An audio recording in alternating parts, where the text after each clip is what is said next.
The closing of the inner window. Some psychological movements do not announce themselves with urgency or spectacle.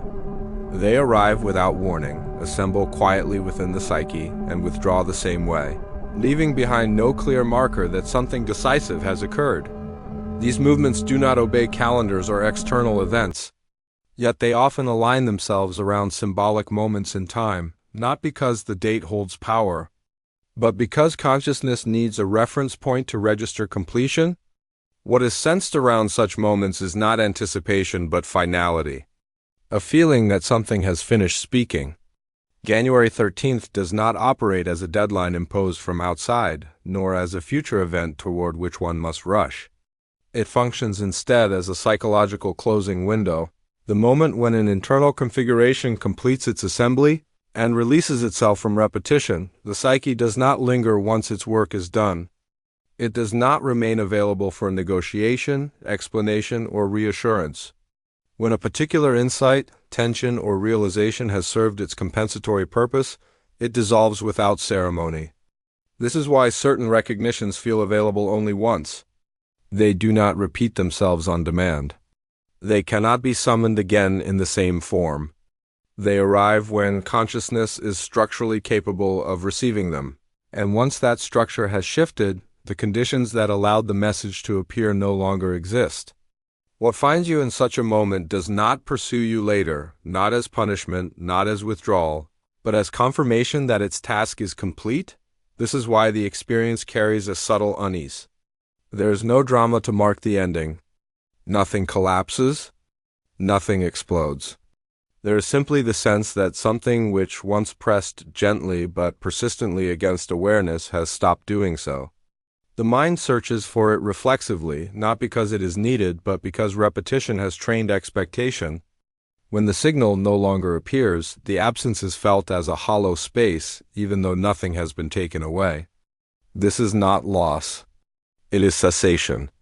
A function has ended. Consciousness moves in seasons just as the body does.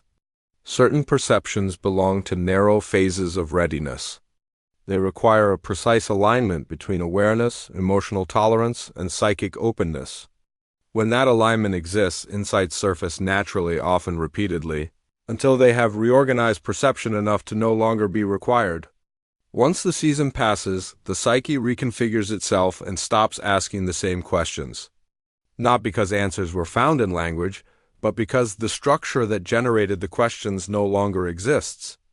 Understanding here is not conceptual. It is architectural. What occurs at this threshold is often misunderstood because it lacks emotional intensity. People expect growth to announce itself with clarity, relief, or triumph. Instead, what appears is neutrality. The issue that once carried emotional charge now feels strangely unfinished yet irrelevant. It has not been resolved in a narrative sense, yet it no longer demands resolution. This anticlimax is unsettling because the mind equates importance with intensity. When intensity withdraws, meaning seems to withdraw with it. In reality, the opposite is true. The psyche withdraws emphasis only when integration has occurred beyond the level of storytelling. Carl Jung approached this phenomenon with particular clarity. He observed that the psyche communicates through symbols, intuitions, emotional tensions, and recurring images only for as long as consciousness requires compensation. The unconscious does not speak endlessly. It speaks until balance is restored. As Jung described, the unconscious compensates the conscious attitude. This compensation exists only while imbalance exists. When awareness shifts and the internal structure adjusts, the compensatory signal disappears. Not because the problem has been logically solved, but because it no longer needs to be announced. This is why urgency often accompanies certain realizations. The psyche raises the volume when it doubts it has been heard. Repetition is not obsession and not pathology. It is instruction delivered through pressure. When understanding has not yet registered structurally, the psyche insists. When it has, silence follows. The silence does not mean the insight was unimportant. It means it has been absorbed deeply enough to no longer require repetition. Consciousness does not need to remember what it has reorganized itself around. At this point, disappearance becomes confirmation. The psyche does not keep knocking on a door that has already opened. When a message withdraws, it signals trust. Trust that awareness can now operate without instruction. Trust that the new internal configuration can sustain itself without pressure. This is why the end of repetition often feels empty rather than celebratory. There is no breakthrough moment because breakthroughs are visible only while tension exists. Once tension dissolves, the psyche does not pause to admire the result. It moves on. January 13th within this psychological frame is neither destiny nor fate. It is not an event waiting to happen. It marks the end of a compensatory phase, the point at which the psyche stops repeating itself because it assumes the message has either been received or declined. Nothing dramatic occurs at that boundary. No reward appears. No loss is imposed. The psyche simply moves forward, and what once insisted quietly fades, not to return in the same voice again. As this phase closes, something subtle but decisive occurs. Thoughts that once returned with insistence no longer circle. Emotional themes that once pressed for resolution soften, then fade. Not because life has improved, but because amplification is no longer required. The psyche repeats itself only when it doubts it has been heard. When it trusts that awareness has shifted, repetition becomes unnecessary. Silence follows not as punishment, but as evidence of completion. This silence often confuses people because it lacks direction. There is no internal voice pushing forward, no tension demanding action. What appears instead is a space that feels unfinished but stable. This is where many misinterpret the experience as avoidance or suppression. In reality, it is resolution without narration. The psyche has completed its task and withdrawn its signals. Growth here does not feel like momentum. It feels like stillness. This stillness does not mean nothing matters. It means something has finally landed. When the psyche no longer repeats itself, it is not because meaning has disappeared. It is because meaning has been structurally absorbed. What remains is a quieter form of awareness that does not need to announce itself. This marks the true closing of a cycle. One consciousness will not revisit in the same form again. As the internal repetition dissolves, the mind often attempts to revive it out of habit. Awareness scans for the familiar pressure, the old insistence that once organized attention and gave direction to thought. When it fails to find it, unease can arise, not because something is wrong, but because orientation has changed. The psyche no longer provides the same landmarks. What once felt necessary now feels distant, as if it belonged to a former internal climate. This moment is subtle and easily overlooked, yet it marks a decisive shift. Consciousness is no longer being guided by compensation. It is standing on its own structure. The quiet that follows is not emptiness. It is unoccupied clarity. There is no urgency to fill it because nothing is missing. However, the ego often misreads this state because it has learned to equate movement with pressure. Without tension, it wonders whether it has stalled. In truth, what has ended is not movement but coercion. The psyche is no longer forcing awareness forward.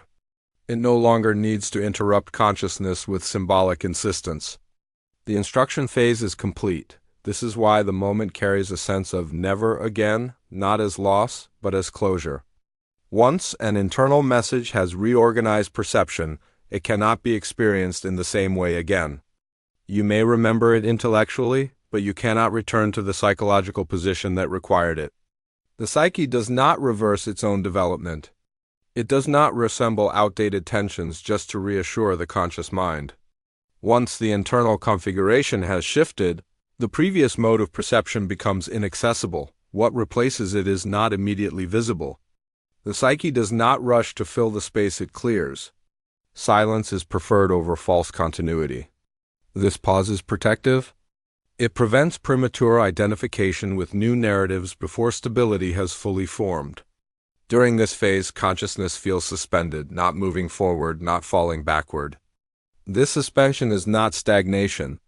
It is integration occurring below the level of thought. Jung understood that true psychological change often happens beneath awareness and reveals itself only through absence. The disappearance of compulsive thought, emotional charge, or symbolic urgency is the clearest indicator that integration has occurred.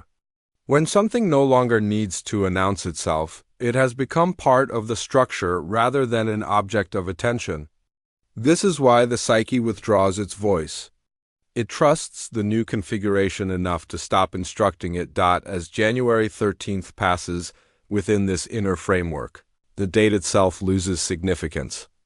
It does not demand recognition. It does not insist on memory. It simply marks the moment repetition ends. If something once felt charged, symbolic, or demanding, its silence afterward is not neglect. It is confirmation. The psyche has completed its task and moved on. What remains is not a question of what comes next, but whether consciousness can tolerate stability without stimulation. The withdrawal of urgency and the suspension of identity. As the psyche settles into its new configuration, urgency follows repetition into retirement. What once pressed relentlessly now loosens its grip. The sense that something must happen, that a decision must be made, that movement is required to prevent collapse, begins to dissolve. This does not occur dramatically. There is no sudden relief or breakthrough. Instead, urgency simply stops appearing. The nervous system, accustomed to pressure as a stabilizing force, initially interprets this absence as danger. Calm feels unfamiliar. Stillness feels suspicious. Urgency is not a personality trait. It is a psychic tool. It emerges when awareness must be forced into motion, when unresolved material threatens to stagnate consciousness.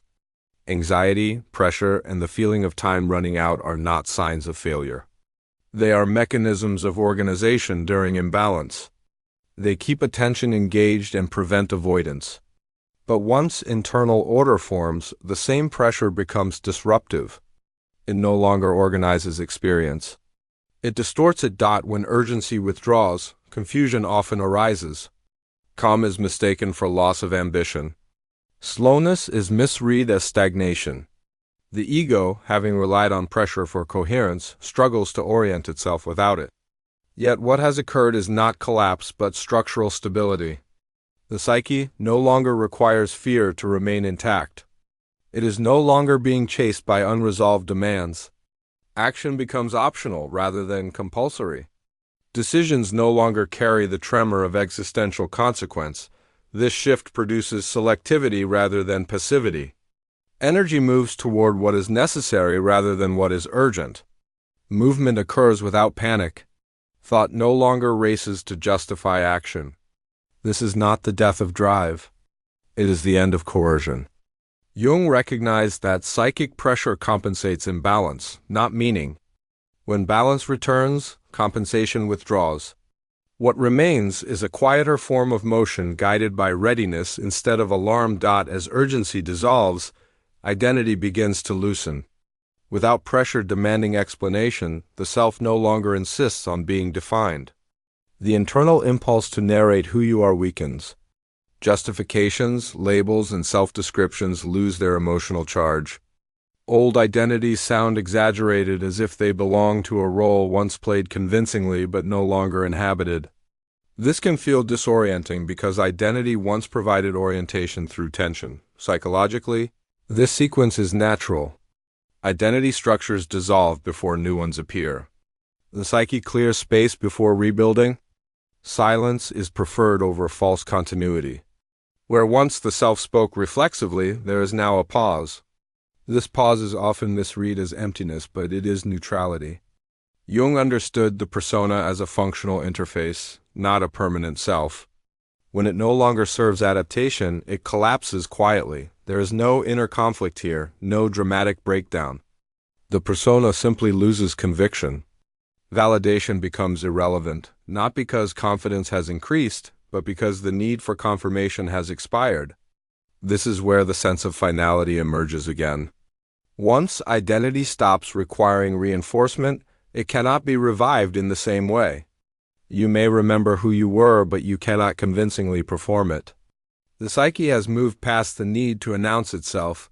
What remains is temporary anonymity, a period where the self is no longer defined but not yet reformed. This phase is brief but unmistakable. It carries a sense of closure without drama. The old self does not end in conflict. It ends when it no longer needs to speak. As identity quiets, meaning itself begins to loosen its grip. The impulse to interpret experience fades. Events no longer arrive demanding translation into lessons or narratives. They register and pass, complete without explanation. Where once you search for significance, you now observe without extraction. Questions may still arise, but they lack urgency. Experiences that once demanded reflection now feel whole on their own. This shift can feel unsettling because meaning-making once provided movement. Interpretation created progression. Without it, consciousness feels spacious but unfamiliar. Jung understood symbols not as destinations but as bridges between unconscious material and conscious awareness. Interpretation exists only while mediation is necessary. When consciousness reorganizes, fixation on meaning becomes redundant. This is not numbness. It is maturity. Awareness without commentary indicates that the psyche no longer requires translation to remain oriented. Experience can be met directly. Life does not feel shallow here. It feels immediate. The mind no longer needs to turn everything into a story to stay coherent. As this settling completes, the body registers stability before the mind reaches for language. Breathing continues without emphasis. Posture holds itself. Attention rests without effort. There is no urge to interfere or move anything forward. Stability does not announce itself as excitement. It arrives as the absence of disturbance. Nothing is waiting to happen because nothing is unfinished. Completion registers quietly, bodily, without instruction. The date loses its drama. January 13th is neither reward nor threat. It marks the end of repetition. If something once felt urgent or symbolic, its silence now is confirmation. The psyche has moved on. The remaining question is not what comes next, but whether the space that follows can be tolerated without replacement. When nothing is calling you forward, what happens if you do not rush to fill the silence? This is where awareness meets the unseen structures of the psyche, not in intensity, but in quiet alignment.